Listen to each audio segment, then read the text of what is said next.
90s kids எனக்கு ரொம்ப பிடிக்கும். நான் பார்த்த வரைக்கும் அவர்தான் அக்மார்க் 90s கிட்ஸ். லைஃபே ஸ்பாயில் பண்றதுக்கான விஷயத்துக்கு நான் போக மாட்டோம். இவங்க யாருக்குமே தைரியம் இல்ல அப்படின்னு தோணுது. சோ ஃபர்ஸ்ட் உங்களுக்கே சான்ஸ் கொடுத்துறேன், சரியா? நீங்க 90s கிட்ஸ் தானா? கரெக்டா கட்டுட்டா. ஹேர் ஸ்டைல் எல்லாம் பாக்கும்போது டவுட் சார் ஒண்ணும் இல்ல.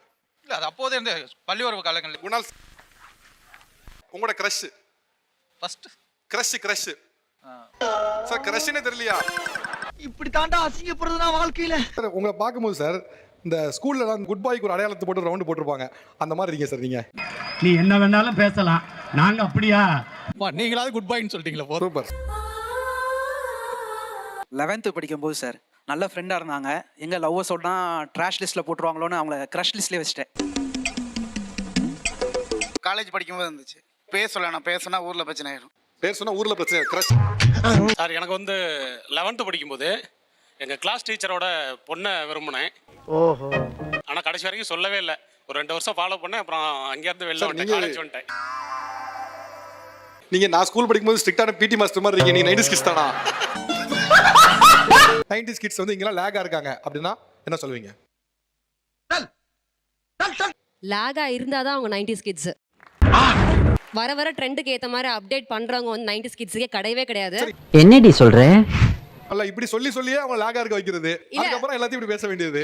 கரெக்ட். நியாயமான பேச்சுப்பா. இந்த லாஸ்டா ஒருத்தர் உட்கார்ந்துருக்காரு பாருங்களேன். நான் பார்த்த வரைக்கும் அவர்தான் அக்மார்க் 90s கிட்ஸ். கேட்ட வரைக்கும் பாத்தீங்கன்னா இவங்க யாருக்குமே தைரியம் இல்ல அப்படின்னு தோணுது. ஏன் இப்போ உனக்கு எங்க வலிக்குது? அவர்லாம் சொன்னாரே, போய் சொல்லிட்டோன்னா எங்க குப்பையில போட்டுருவாங்கன்னு சொல்லிட்டு நான் க்ரஷ் லிஸ்ட்லயே வச்சிட்டேன். அவங்க யாருக்குமே வந்து அந்த க்ரஷ்ஷை வந்து லவ்வா மாத்தி லவ்வரை வந்து ஒய்ஃபா மாத்திர தைரியம் இல்ல அப்படின்னு சொல்லிட்டு நான் நினைக்கிறேன். அவுட்ஃபிட் ஃபர்ஸ்ட் விஷயம். அண்ட் செகண்ட் வந்து அவங்க பேசுகிற விதம். இப்போ வந்து பொண்ணுங்க வந்து இம்ப்ரெஸ் ஆகுறதே வந்து ஒருத்தவங்க பேசுறதை பொறுத்து தான் திருப்பி ரிப்ளை பண்ணுறது. இல்ல புரியல.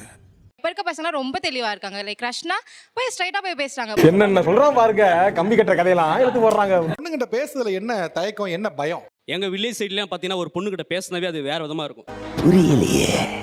எடுத்த உடனே நம்ம போய் டக்குன்னு பேசிட முடியாது. ஃபஸ்ட்டு ஃபாலோ பண்ணுவோம், பேசுவோம், ட்ரை பண்ணுவோம், பேரை பார்க்குவோம், லுக் பாலம் எப்பயுமே பாலத்து மேலே போய் செட்டு போட்டு உட்காந்துக்குவோம். நீங்களாம் யாருடா? பயம் அப்படின்றதெல்லாம் கிடையாது. இந்த மாதிரி அந்த பொண்ணுக்கிட்ட போய் பேசினா ஏதாவது சங்கடப்பட்டுருமோன்னு ஒரு உறுத்தல் இருக்கும்.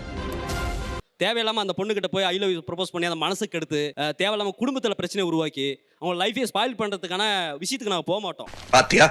Good bye. Thank you. 90s kids எனக்கு ரொம்ப பிடிக்கும். பர்சனலி 2K கிட்ட கம்பேர் பண்ணும்போது எனக்கு 90s கிட்ஸ் ரொம்ப பிடிக்கும். பட் உங்க நேர்மை எனக்கு ரொம்ப பிடிச்சிருக்கு. நன்றி நன்றி. மறக்காம சர்ப்ரைஸ் பண்ணுங்க. Thank you.